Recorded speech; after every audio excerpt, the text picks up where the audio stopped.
शाश्वत हमेशा से आने वाला धर्म, आसमान से जमीन पर हमेशा से कौन सा धर्म आया? इस्लाम आया। पता चला शाश्वत का मतलब भी इस्लाम और सनातन का मतलब भी इस्लाम। इसीलिए मौलाना अरशद मदनी ने कहा कि हमारा धर्म नहीं बदला है, हम अपने धर्म में है। तुम अपने धर्म को याद करो, तुम अपने धर्म में वापस आओ। तुम अपने अब्बा के दीन को भूल चुके हो। तुम्हारा भी अब्बा कौन? आदम। हमारा भी अब्बा कौन? आदम। तुम्हारा धर्म क्या? सनातन। सनातन किस धर्म को बोलते? सनातन इस्लाम का पुराना नाम है। जैन मुनि लोकेश साहब माइक पर आकर चीख लेने से, अपने डुप्लीकेट खुदाओं के फोन पर भाषण दे देने से, हमारे उस्ताद मोहतरम मौलाना अरशद मदनी को रुस्वा करने की वजह से, माइक पर भाषण देकर चले जाने से हकीकत सामने नहीं, हकीकत बदल नहीं जाती। हकीकत वो है जो अब्दुल्ला बोल रहा है। अगर आपको कंफ्यूजन हो, आपने चैलेंज किया था कि हम सहारनपुर आने के लिए तैयार हैं। मौलाना अरशद मदनी साहब से बाद में आप बहस करना, पहले आओ मौलाना अरशद मदनी के शिष्य से, उनके तालिबे इल्म से, उनके स्टूडेंट से। अगर आपको यकीन ना हो कि मौलाना की बात गलत है, मौलाना ने जो कहा था कि जिसको तुम लोग मनु बोलते हो उसको हम आदम बोलते हैं, इसमें कोई गलती नहीं थी। अगर आपको दलील चाहिए जैन मुनि लोकेश साहब, उठाओ अपनी भविष्य पुराण जिसके अंदर लिखा हुआ है ओम और हवियावती विष्णु के गीली मिट्टी से पैदा हुए। प्रधान नगर में एक कोने में उन दोनों को, ओम से मुराद आदम है, ओम को और हवियावती को हम अम्मा हव्वा बोलते हैं। आपके भविष्य पुराण में हवियावती लिखा हुआ, हम आदम बोलते हैं। आपके भविष्य पुराण में ओम लिखा हुआ। ओम और हवियावती विष्णु के गीली मिट्टी से पैदा हुए। विष्णु ने अपनी गीली मिट्टी से पैदा किया। विष्णु मीन्स रब, और आदम को भी रब ने पैदा किया। सेम मैच करता है। देखो जो मैसेज मौलाना ने कुरान के जरिए से बयान किया है, वो मैसेज तुम्हारी किताब में भविष्य पुराण में मौजूद है। इसीलिए मुंह में पट्टी बांध कर उल्टी सीधी बात करने से बात हकीकत छुप नहीं जाती। अगर यकीनन तुम्हारा ज़मीर जिंदा है, तुम अपने नेताओं को खुश नहीं करना चाहते हो, बुलाओ, बताओ तुम कहां बुलाते हो। मैं आऊंगा, तुम्हारी धर्म ग्रंथों से बात करूंगा। मैं नहीं पढ़ूंगा कुरान को, मैं भविष्य पुराण पढ़कर बताऊंगा। मैं गुरु पुराण पढ़कर बताऊंगा कि जमीन पर सबसे पुरानी लैंग्वेज ओम की है और हवियावती की है। मलेच्छ भाषा कीर्ता तैन वैद वाक्य प्राण मुखा। आओ, ज़मीर जिंदा है तुम्हारा। यकीनन तुम्हारे पास अगर नॉलेज है तो आओ, नॉलेज की बुनियाद पर बात करना। हमारा कुरान झूठा नहीं हो सकता, हजरत मौलाना अरशद मदनी का स्टेटमेंट गलत नहीं हो सकता, इसलिए कि दलाइल की रोशनी में उन्होंने बात की है। मौलाना ने जो कहा कि हम जिनको आदम मानते हैं आप उनको मनु मानते हो, मौलाना ने कुरान की रोशनी में बात की, मैं वैद की रोशनी में तुम्हें बताता हूं। ओम और हवियावती विष्णु के गीली मिट्टी से पैदा हुए। प्रधान नगर में एक जगह रखा गया उन दोनों को। भविष्य पुराण का यह वाकया बता रहा हूं। आदम और हव्वा को पैदा करने का तज़किरा भविष्य पुराण में। ओम और हवियावती विष्णु के गीली मिट्टी से पैदा हुए। प्रधान नगर में उन दोनों को रखा गया। तभी फौरन कली, सांप कली की शक्ल में नमूदार होता है, यानी शैतान राक्षस सांप की शक्ल में नमूदार होता है। और उस कली द्वारा, उस सांप द्वारा, उस राक्षस द्वारा ओम और हवियावती दोनों ठग लिए जाते हैं, यानी दोनों को वो दाना खिला दिया जाता है। और तभी विष्णु गुस्से में आते हैं। उस विष्णु द्वारा, कली द्वारा ठग लिए जाने की वजह से, बेवकूफ बनाए जाने की वजह से ईश्वर कहता है ओम और हवियावती को कि तुम लोग लिमिट को क्रॉस कर चुके हो, तुमको मना किया था, प्रधान नगर में रखा था। प्रधान नगर मतलब जन्नत में रखा था, स्वर्ग में रखा था। विष्णु मीन्स अल्लाह है, विष्णु मीन्स रब है, रब ने रखा था। अब तुम लोग एक काम करो, तुमने खिलाफ वर्जी की है, ईश्वर के उपदेश को नहीं माना। अब तुम लोग प्रधान नगर से दुनिया दुनिया में जाओ, परदान नगर से उन दोनों को दुनिया में भेजा गया। बताइए यही वाकया कुरान में है कि नहीं है? आदम का अल्लाह तबारक व तआला वेदों में क्या कहा? ओम और हवियावती विष्णु के गीली मिट्टी से पैदा हुए, यानी आदम को और हव्वा को विष्णु ने गीली मिट्टी से पैदा किया। और हजरत आदम को और अम्मा हव्वा को कुरान की रोशनी में देखें तो अल्लाह कहता है खलक़तनी मिन नारिन व खलक़तहू मिन तीन खलक़तू बियदैया, अपने हाथों से मैंने पैदा किया। अल्लाह कहता है किनको? आदम की शक्ल को अपनी हाथों से, अल्लाह कहता है। और वहां क्या कहा गया? विष्णु के गीली मिट्टी से। विष्णु मीन्स रब्बुल आलमीन, विष्णु के गीली मिट्टी से आदम हव्वा पैदा किए गए। यहां कुरान कहता है कि अल्लाह साफ मिन सलसालिन कल फख्खार, मट्टी गोद कर उसको जमा कर दी जाती है, फिर कुछ दिनों बाद उसका ढांचा बनाया जाता है। उसके बाद फिर ढांचा बनाने के बाद सूर फूंकते हैं, उसमें जान आ जाती है। हजरत आदम के मुजस्समे में इधर अल्लाह कहता हम अपने हाथ से बनाते हैं, इधर भविष्य पुराण कहता है कि विष्णु के गीली मिट्टी से पैदा किया गया ओम और हवियावती को। जैन मुनीलों के साहब मत भूलिए, यह आपकी राजनीतिक पहलू थे कि मौलाना तो कुछ नहीं बोल पाएंगे, उनको वेदों के बारे में ज्ञान नहीं है। मैं जानता हूं आपके वर्तमान महावीर जैन स्वामी की पैदाइश से लेकर उनकी मौत तक। मैं जानता हूं आपके जैन धर्म की तारीख क्या है। क्या आपके वर्तमान महावीर जैन स्वामी 2700 साल पहले 30 साल की उम्र में वनवास काटने नहीं गए थे? क्या वो हिंदू धर्म से अलग नहीं हुए थे? क्या उन्होंने वेदों को नहीं ठुकराया था? क्या ऋग्वेद, यजुर्वेद, सामवेद, अथर्ववेद को नहीं मानते? तब जाकर उन्होंने ये कहा था कि हम अलग मजहब बनाएंगे। तब जाकर उन्होंने जैन धर्म की स्थापना की थी 2700 साल पहले। आपके वर्तमान महावीर जैन स्वामी, जिनको आप भगवान मानते हो, कहां पैदा हुए? जहां आपका भगवान पैदा हुआ है उसी स्टेट में अब्दुल्ला सालिम का भी जन्म हुआ है। आपके वर्तमान महावीर जैन स्वामी बिहार की धरती पर आए, वैशाली की सरजमीन पर।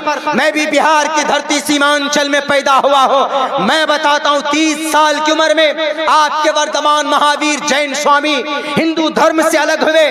क्यों? क्योंकि वैद समझ में नहीं आया, वैदिक धर्म उनको गलत लगा। आज आप चले हो वैदिक धर्म की तशरीह करने। अरे जितना मैं पढ़ता हूं, जितना श्लोक एक सांस में पढ़कर सुना सकता हूं। आप जो बोलते हैं कि हमारे जो 24 तीर्थ थिंकर हैं, उनमें 24वें नंबर पर वर्तमान महावीर जैन स्वामी है और पहले नंबर पर ऋषभ देव जी हैं। तो मैं कहता हूं कि जितने आपको अपने वर्तमान महावीर जैन स्वामी को श्लोक याद नहीं होगा, उतना अब्दुल्ला सालिम आपको एक सांस में पढ़कर सुना सकता है। आओ तारीख के ऊपर बात करेंगे। क्यों हिंदू धर्म से अलग हुए थे? क्यों ऋग्वेद को छोड़ा? क्यों यजुर्वेद को छोड़ा? वर्तमान महावीर जैन स्वामी ने इतना अच्छा मजहब ही था, तो क्यों उन्होंने अलग धर्म बनाया? आपका धर्म अलग है। क्या अकीदा है जैन धर्म का? जैन धर्म का अकीदा यह है कि ईश्वर नहीं है। जैन धर्म का अकीदा यह है कि मौत नहीं है। जैन धर्म का अकीदा यह है कि इस जमीन पर सिर्फ क्या काम करना? सही अकीदा रखना। किसके बारे में? सही, ऐ बच्चे चुप रहो। सही अकीदा रखना। किस चीज के बारे में सही अकीदा रखना? यह अकीदा ईश्वर नहीं है, सही इल्म रखना और सही अमल करना। ये 3 बुनियादी अकीदा है। और किसी चीज को तकलीफ मत देना, ये भी एक बुनियादी अकीदा है जैन धर्म का।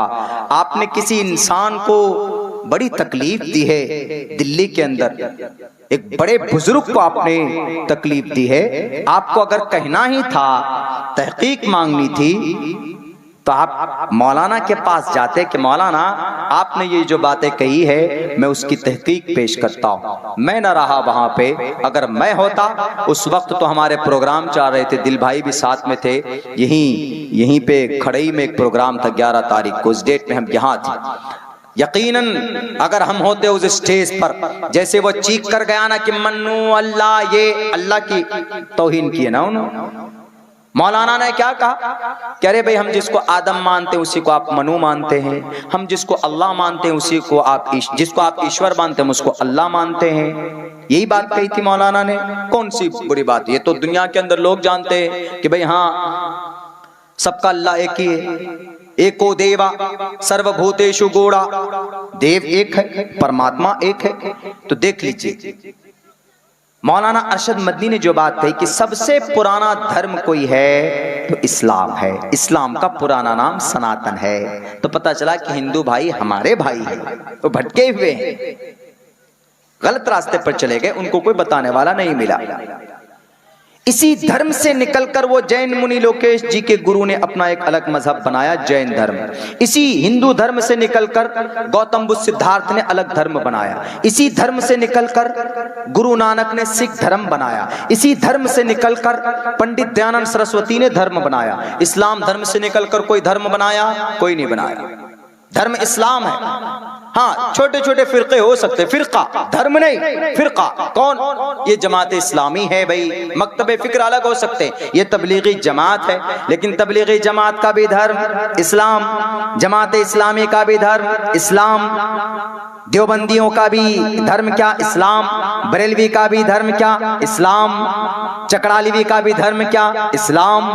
है कि नहीं? सबका हमारा मकतबे फिक्र अलग हो सकते हैं, मसलक के अंदर थोड़ी बहुत तब्दीली हो सकती है। अहले हदीस का भी धर्म क्या? इस्लाम। लेकिन आपके यहाँ तो पूछे गुरु नानक जी से कि गुरु नानक जी क्यों ऋग्वेद छोड़ा आपने, क्यों अपना धर्म सिख धर्म बनाया? गौतम बुद्ध सिद्धार्थ से पूछिए कि क्यों ऋग्वेद यजुर्वेद सामवेद अथर्ववेद छोड़ा, क्यों आपने अलग मजहब बनाया? जी गौतम बुद्ध सिद्धार्थ से पूछे बुद्धिस्ट क्यों बनाया आपने? बुद्ध धर्म, बौद्ध धर्म। बौद्ध भी गया में पैदा हुए, जैन गौतम बुद्ध सिद्धार्थ बिहार में वो भी पैदा हुए। मेरे भाइयों, खामखा की वो बातें हैं सस्ती पॉपुलैरिटी हासिल करने के लिए। तो ये तहकीक हो गई कि इस्लाम पुराना धर्म नहीं है। ये इस्लाम सबसे पुराना धर्म है, 1450 साल पुराना नहीं, बल्कि सबसे पुराना धर्म इस्लाम। तहकीक दलील मैंने पेश किया आपके सामने। इस्लाम, हाँ 1400 साल से लफ्ज इस्लाम इस धर्म का नाम पड़ा, इस्लाम। क्यों? उस वक्त कुरान में लफ्ज इस्तेमाल हुआ, लफ्ज इस्लाम इस्तेमाल हुआ 1450 साल पहले, तो इस्लाम बोला जाने लगा। वरना उससे पहले दीन इब्राहिमी, दीन दाऊदी, इस तरह जो नबी भी थे, दीन मूसा, दीन ईसवी, शरीयत मूसवी, इस तरह बोलते थे। जो नबी था उसकी शरीयत बोलते थे। तो इस्लाम अल्लाह के नबी के जमाने से ये नाम पड़ा। अब ये समझिए कि एक तरफ कहने कि इस्लाम 1450 साल पहले नहीं आया, पहले से ही है, तो 1450 साल पहले नाम कैसे पड़ा? मिसाल के तौर पर जैसे एक घर है, मैं समझा मिसाल देता हूँ, समझ लीजिए। जैसे ये आपका ईदगाह है, शायद इसी ईदगाह को बनाया आप लोगों ने, कुछ साल पहले बनाया होगा। 10 साल के बाद में इसके प्लास्टर, सीमेंट वगैरह, रेत वगैरह झड़ जाए, लेकिन बिल्कुल उसकी ईंट यूं ही, ढांचा यूं ही खड़ी रहे, तो आप क्या करेंगे? 10 साल बाद बिल्कुल ढांचा मजबूत है, दीवार मजबूत है, पिलर देकर बनाया उसको, एकदम पिलर, फाउंडेशन मजबूत है उसकी, सिर्फ प्लास्टर झड़ गया है। कहीं कहीं से थोड़ा बहुत, कहीं से ईंट वीट भी उखड़ जाए कुछ, तो आप क्या करेंगे? दोबारा मिस्त्री बुला के चंदा वंदा करके क्या करेंगे? भैया जरा सीमेंटेड करो, बढ़िया से झाड़ वाड़ के एकदम बेहतरीन से सीमेंट विमेंट दे करके नए जमाने के हिसाब से फिर उसको प्लास्टर करेंगे। उसके बाद अब एक कदम और आगे बढ़ेंगे। क्या? वो जो पुराने जमाने का था कि भाई अब वो नहीं, अब पुट्टी करो, इसमें पुट्टी, चलिए जी पुट्टी कर दिया। पहले क्या होता था? चूना से पोत देते थे, समोसम से पोत देते, इतना मोटा मोटा पेंट हो जाता था। चलो अब क्या हो गया? एशियन पेंट लाओ, डिस्टेंबर लाओ, ये लाओ, वो लाओ, एपेक्स लाओ। अब तो एक्टर लोग भी पेंट की वो करने लग गए। तो वो पुट्टी किया, पुट्टी करने के बाद बेहतरीन डेंटिंग पेंटिंग करेंगे तो खूबसूरत दिखेगा ना एकदम। लेकिन आप कहेंगे कि भाई ईदगाह नया बनाया है, नहीं। बाज लोग कहेगा कि अरे यार नया की तरह लग रहा है, देखो दोबारा ईदगाह। बाहर से जो लोग आएंगे वो क्या कहेंगे कि अरे यार ये ईदगाह नया बना है क्या?